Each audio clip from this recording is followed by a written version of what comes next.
Hola,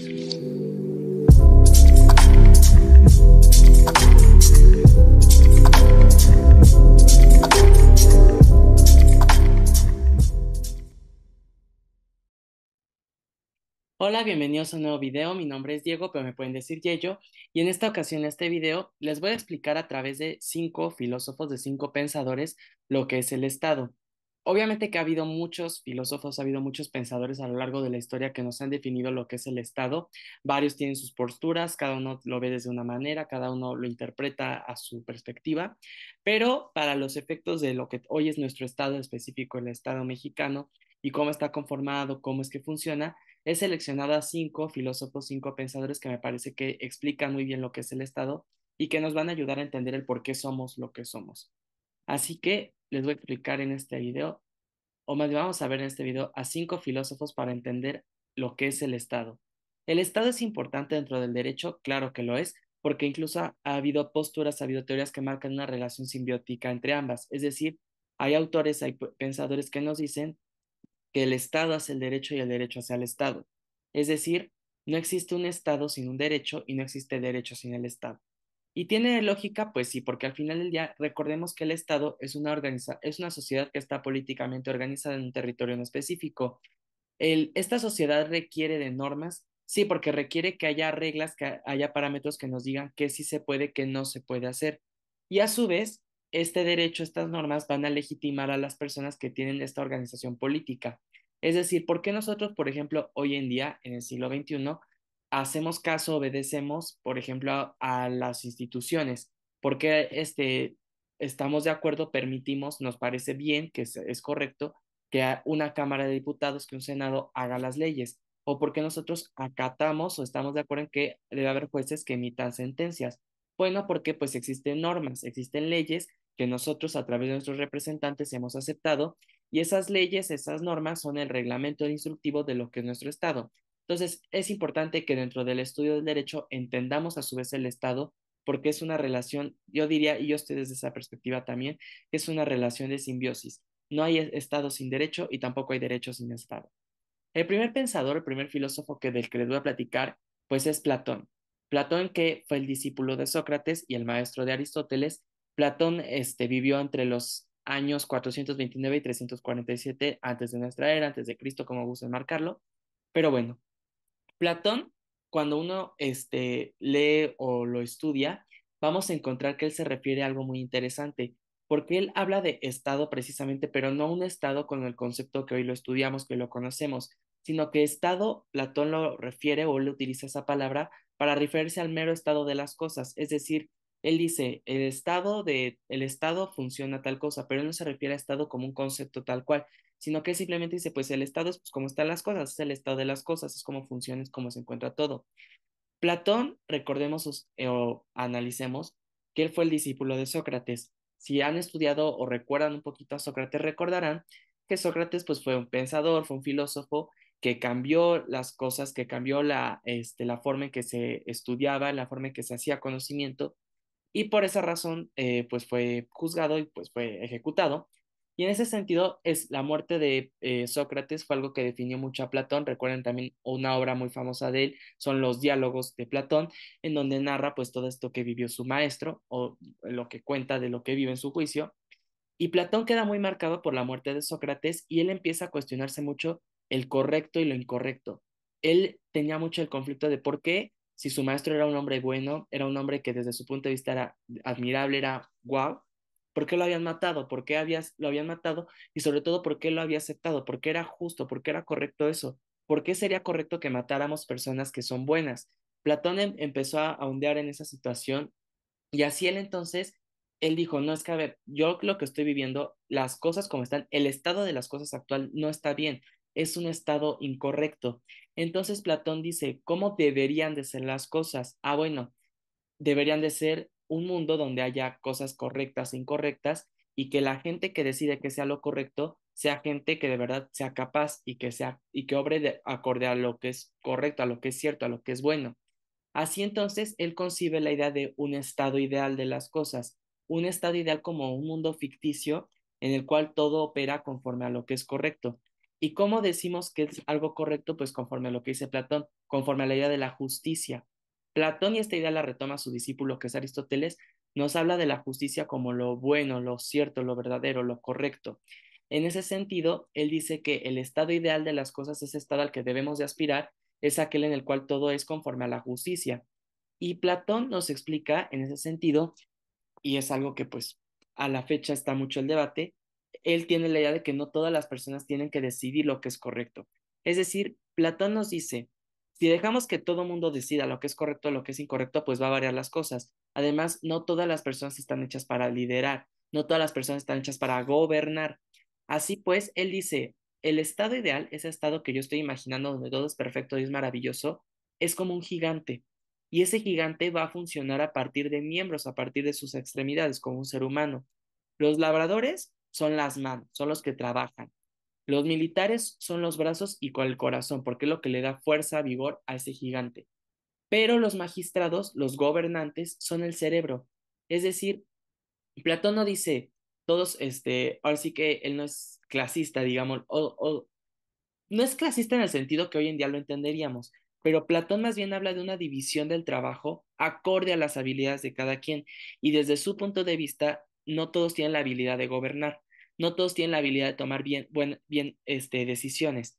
Si es algo correcto o no, pues bueno, hay posturas. Si los quieren ver desde una postura muy meritocrática, elitista, podríamos decir que efectivamente no todos tienen la habilidad para gobernar.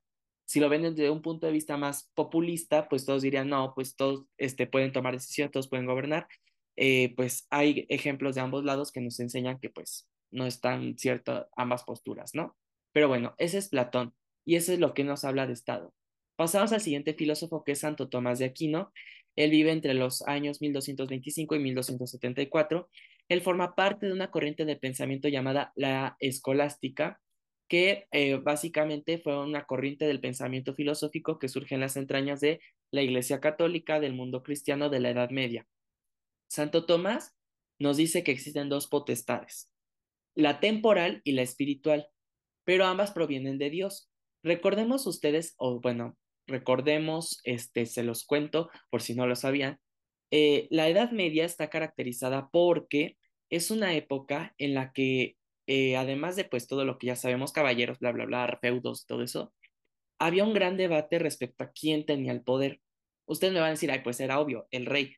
Sí y no, porque así había reyes que tenían el poder, pero resulta que había un poder por ahí que estaba causando ruido, que era precisamente la Iglesia Católica, específicamente la figura del Vaticano, encabezado por el Papa.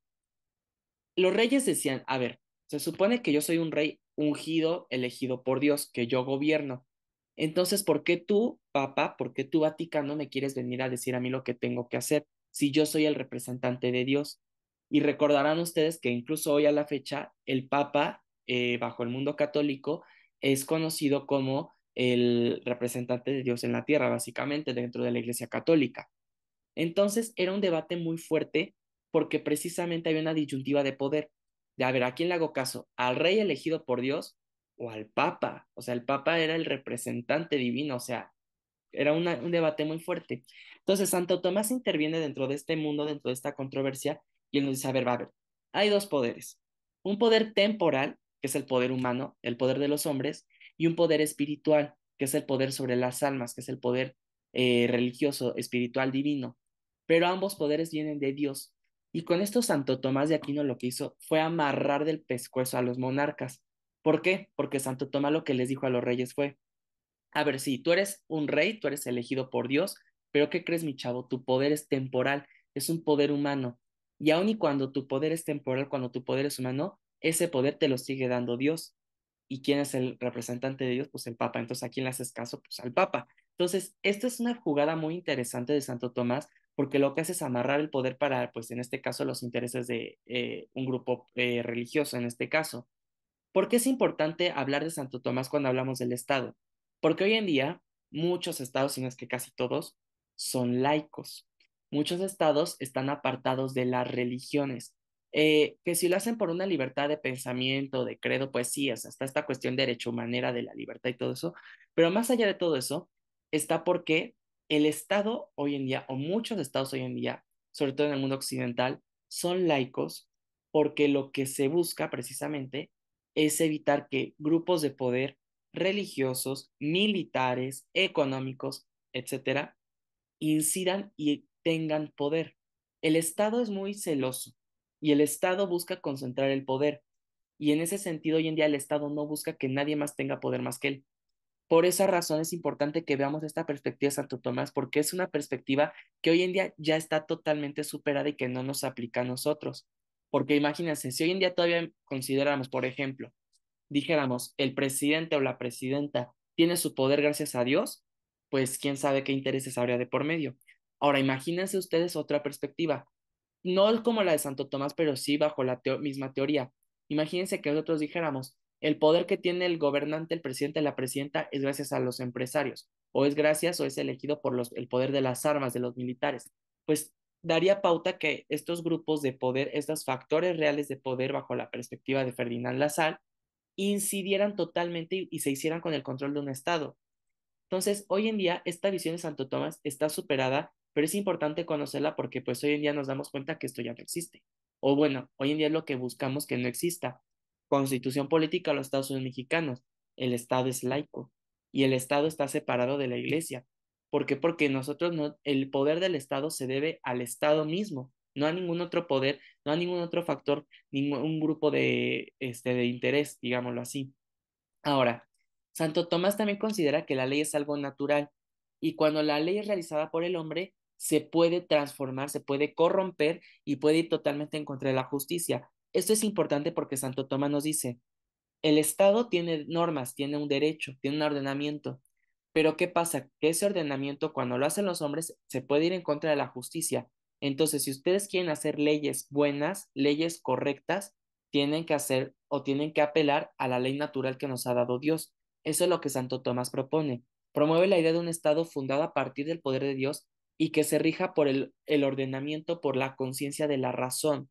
Santo Tomás nos dice, si tú quieres conocer qué es lo correcto, usa tu razón, porque la razón te la da Dios. Dios a través de la razón te va a decir qué es bueno y qué es malo, y a partir de ese saber qué es bueno y qué es malo, haz las normas que van a regir a un Estado, y ese Estado tiene que obedecer al poder divino. Es muy interesante la teoría de Santo Tomás, y pues bueno, también planteémosla desde la perspectiva de él. Era un fraile, era un miembro de la orden, un miembro de la Iglesia Católica, entonces pues obviamente que eso influyó en la manera en la que él veía al Estado y obviamente también al derecho. El siguiente personaje, pues, es alguien muy diferente a Santo Tomás de Aquino en muchos sentidos. El siguiente personaje incluso no fundó, su nombre es utilizado para hablar de una forma de pensamiento, una forma de ser, que pues es Nicolás Maquiavelo. Él vive entre 1469 y 1527. Han escuchado de seguro cuando alguien te dice eres muy maquiavélico, eres muy maquiavélica o es algo maquiavélico. Es debido a este hombre. Él vive en la época del Renacimiento, es autor, tiene muchos libros, pero el más famoso pues es su libro del Príncipe, que se lo escribe a César Borgia. Él, ya es Maquiavelo, él sí es el primero en hablar del Estado como hoy lo conocemos. Si dijéramos, ¿quién fue el primero que utilizó el término Estado para referirse a una organización política de una comunidad? Es Maquiavelo. Maquiavelo es el que dio la pauta para que hoy en día nosotros digamos que el Estado es Estado. Maquiavelo fue el primero que dijo que el Estado es una sociedad que está políticamente organizada en un territorio determinado. Ahora bien, ¿por qué utilizamos, por qué hablamos de algo maquiavélico como algo malo? Bueno, pues resulta que Maquiavelo ve el Estado desde su punto más crudo y más verídico. Si se dan cuenta, Platón, Tomás de Aquino hablan de lo ideal, que de lo divino, lo acá, lo buena onda. Maquiavelo es bien realista y es bien crudo. Él concibe a la política, que pues básicamente la política es el centro del Estado, concibe a la política como una actividad humana que no tiene más ética que la del poder político. Si nosotros revisamos a los pensadores antiguos, decían, no, pues la ética es lo correcto y lo incorrecto para una comunidad. Es ese sistema de creencias que nos permite determinar lo correcto y lo incorrecto en una comunidad. Y pues la ética era algo muy basado en la amabilidad, la virtud, la justicia, bla, bla, bla. Maquiavelo dice, al diablo eso. Aquí no hay más ética que la del propio poder político. Ejemplo, ¿han escuchado esa frase de el fin justifica los medios? Pues no es una frase que dijo Maquiavelo, pero esa frase define el pensamiento de Maquiavelo. Maquiavelo sí nos dice, a ver, siempre tiene que imponderar, tiene que importarnos más el interés superior. Nos tiene que interesar el bien colectivo. Y si para llegar a ese bien colectivo hay que tomar decisiones que moralmente, que socialmente se ven mal, pero que políticamente están bien, hay que tomarlas. Maquiavelo lo que te dice es, a ver, supongamos que si hay un tipo que está amenazando la seguridad de todos, si es necesario decapitar ese tipo para que todos estemos bien, hay que decapitarlo. Si es necesario, si es necesario lanzar una bomba sobre una comunidad para que yo gane una guerra, hay que hacerlo. O sea, por eso se habla de que ay, eres muy maquiavélico, es muy maquiavélico, es algo malo. Porque Maquiavelo no es que haya sido malvado ni haya sido alguien que está así en su caverna haciendo maldades, pero él sí vio el poder desde su punto más crudo. Él dice, a ver, en el poder, en la política, no hay más ética que el que te da la propia política. Y dice una frase, que la política es como las salchichas, no hay que ver cómo se hace, simplemente hay que comérselas. Y más o menos Maquiavelo por ahí va. ¿Por qué hablo de Maquiavelo para entender al Estado? Porque el Estado es muy crudo y el Estado implica poder político e implica decisiones que si nosotros nos las dicen normal, moralmente, decimos, estás mal, eres un loco, eres un maldito, pero que políticamente quizás son las correctas. Por ejemplo, si un presidente dice, que inundó a toda una comunidad para salvar a toda una costa, pues la sociedad le va a decir, oye, eres un tirano, eres de lo peor, eres un maldito, pero políticamente fue una decisión que se hizo para salvar a toda una costa. Entonces, son cuestiones complejas, son cuestiones de poder político que Maquiavelo nos plantea y que pues al final del día son ciertas. Si ustedes quieren inmiscuirse en dos rollos políticos, hay que tener sangre fría para tomar decisiones que impliquen el interés colectivo, aun y cuando esas decisiones sean moralmente, socialmente incorrectas y hasta totalmente repugnables. Pero bueno, esa es la perspectiva de Maquiavelo para que veamos que el Estado no solamente el Estado es de, ay, te procuro bienestar, te procuro justicia. No es solo esto que han hablado estos dos de que, ay, lo ideal, lo bonito, el derecho, no. El Estado también toma decisiones drásticas cuando de interés superior, cuando de razones del mismo Estado trata. El Estado puede ser muy buena onda, pero también puede ser un vil demonio. Y espero siempre tiene que ir en torno a la protección de todos y puede protegerte siendo un sol, siendo alguien amable y gentil, pero también te puede proteger tomando decisiones totalmente inmorales.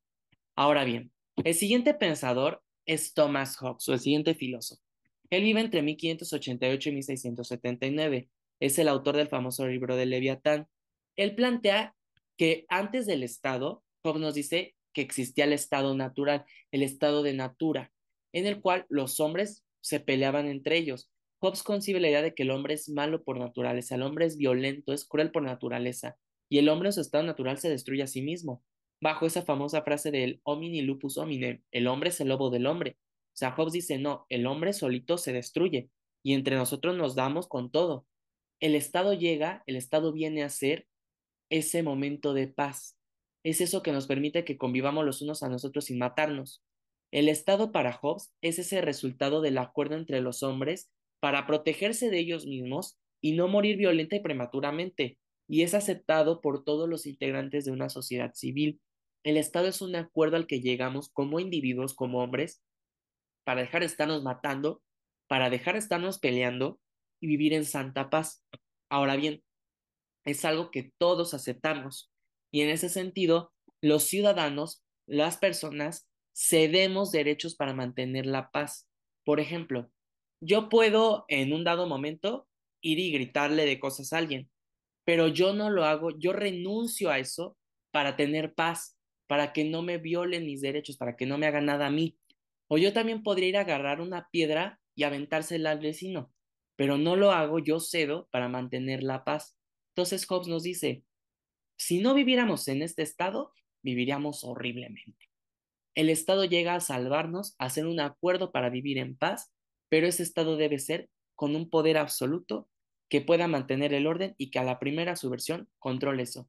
Por eso hay varios que piensan que Hobbes es el defensor del absolutismo. Sí, más o menos, sí puedes. Y el último filósofo del que les hablaré es Montesquieu, famoso miembro de la Ilustración que inspiró a la Revolución Francesa. Él vive entre 1689 y 1755 y su obra más famosa es El espíritu de las leyes. Él nos dice que la ley, ese orden que regula el Estado, que regula el poder político, la ley es la razón humana, o sea, la ley es racional, la ley es algo pensado, y la ley es algo que se rige por los dictados de la razón, según. Montesquieu nos habla y dice, a ver, Hobbes habló de que el Estado pues nos salva, viene a darnos paz. Sí, le doy la razón, eso sí le doy la razón porque bien podría ser que entre nosotros nos estemos matando. Pero Montesquieu dice, pero eso de que el Estado tiene que tener el poder absoluto, estás bien tonto, porque el poder no se contiene. El poder es como un vaso de agua que uno derrama sobre una superficie plana. El agua se corre y se va y no se detiene. El poder, así es, el poder se va, el poder no se limita, no se controla. Entonces este Montesquieu dice, a ver, pero si nosotros hacemos lo que Hobbes nos dice de que el poder absoluto, pues ese poder nos puede llegar a consumir a nosotros mismos, puede ir en contra de nosotros mismos, nos puede hacer daño, porque el poder ya vimos que no solamente es lo buena onda, lo ideal, lo que hay, no, no, no, el poder también es crudo, el poder también puede ser canijo. Entonces tampoco se vale que el poder sea absoluto porque nos va contra nosotros mismos. Entonces, eso él habla de la división del poder político. Él nos dice que la división del poder asegura la libertad porque solamente el poder se puede limitar a sí mismo. Y es por eso que él habla de que el poder hay que fragmentarlo para que no nos lastime, para que no nos dañe. Y establece tres ramas: la legislativa encargada de hacer leyes, la ejecutiva encargada de administrar leyes y bueno, aplicarlas, y la judicial encargada de dirimir controversias. Entonces, Hobbes establece todas Montesquieu, pero establece esta idea, y pues es algo cierto. El poder absoluto es absolutamente malo. No está correcto que se concentre el poder nunca, porque si el poder se concentra, no hay quien lo limite, y si no hay quien lo limite, puede ir en contra de la libertad y en contra de lo que nosotros consideramos como importante, como incluso hasta la propia vida.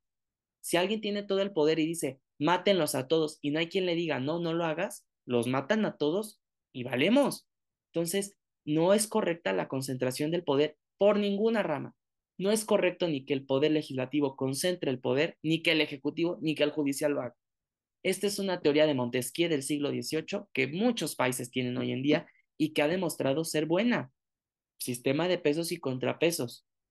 Entonces, ¿a qué podemos concluir?